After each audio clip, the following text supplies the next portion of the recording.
శ్రీ లక్ష్మీ నృసింహ పరబ్రహ్మణే నమః. భార్య, పిల్లలను, తల్లిదండ్రులను, తనపై ఆధారపడిన వారిని అందరినీ జీవించడం గృహస్థు యొక్క పరమధర్మము. ఆ విషయంలో ఎన్ని అకార్యాలైనా చేయవచ్చును అని చెప్పే ఒక మనుధర్మ శాస్త్రం యొక్క సూక్తి ఉన్నది. ఏమిటి అంటే, వృద్ధౌ చ మాతా పితరౌ సాధ్వీ భార్యా సుత శిశు అప్యకార్యశతం కృత్వా భర్తవ్యామనురబ్రవీత్. మొదటిది ఏమిటి అంటే, ముసలివారైన తల్లిదండ్రులను పోషించడానికి, అలాగే పతివ్రత అయినటువంటి భార్యను, అంటే తన యందు భక్తి కలిగి తన వెంటనే ఉంటున్నటువంటి భార్యను అలాగే శిశువుగా చిన్నపిల్లలుగా ఉన్నటువంటి కుమారులను, పిల్లలను కాపాడటానికి, పోషించడానికి, ధనం సంపాదించడానికి ఎన్ని అకార్యాలైనా చేయవచ్చును. అంటే దొంగతనం మొదలైనవి చేయమని అర్థం కాదు.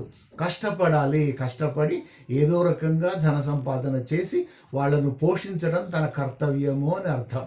అలాగే తన మీదనే ఆధారపడిన వారిని ఏ విధంగానైనా పోషించడం తన కర్తవ్యము అని ప్రతి మానవుడు తెలుసుకోవాలి అని ధర్మశాస్త్రకారుడైనటువంటి మనువు వివరించినాడు.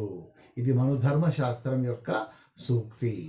ఇంకా పతిహీనాతు యా నారీ కామం భవతు పుత్రిని ధనధాన్యై సుపూర్ణాపి విధవేత్యుచ్యతే బుధై. లోకంలో స్త్రీ అనేక మంది పుత్రులు కలదైనా, అంటే ఎంతమంది కొడుకులు బిడ్డలు ఉన్నప్పటికీ, ధనధాన్యాదులతో కూడినదైన అపారమైన సంపదలు, వస్తువులు మొదలైన వాహనాదులు మొదలైన ఉన్నప్పటికీ కూడా భర్త లేకుంటే ఆ లోటు పూర్తి కాదు. ఎన్ని ఉన్నా భర్త అనేవాడు స్త్రీకి ముఖ్యమైన వాడు. ఆమెను జనులు అందరూ ఏమని పిలుస్తారు? విధవ అనే పిలుస్తారు. కనుక స్త్రీకి ధనధాన్యాలు, పుత్రులు, ఇతర ఐశ్వర్యాలు కంటే భర్తయే ముఖ్యము. భర్త గల ఆమెను సుమంగళి, సౌభాగ్యవతి, ముత్తైదువ అని గౌరవిస్తారు.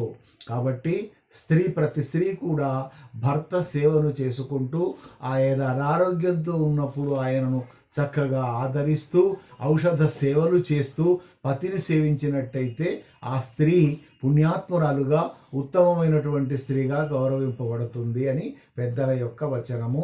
లోకాస్ సమస్తా సుఖినో భవంతు.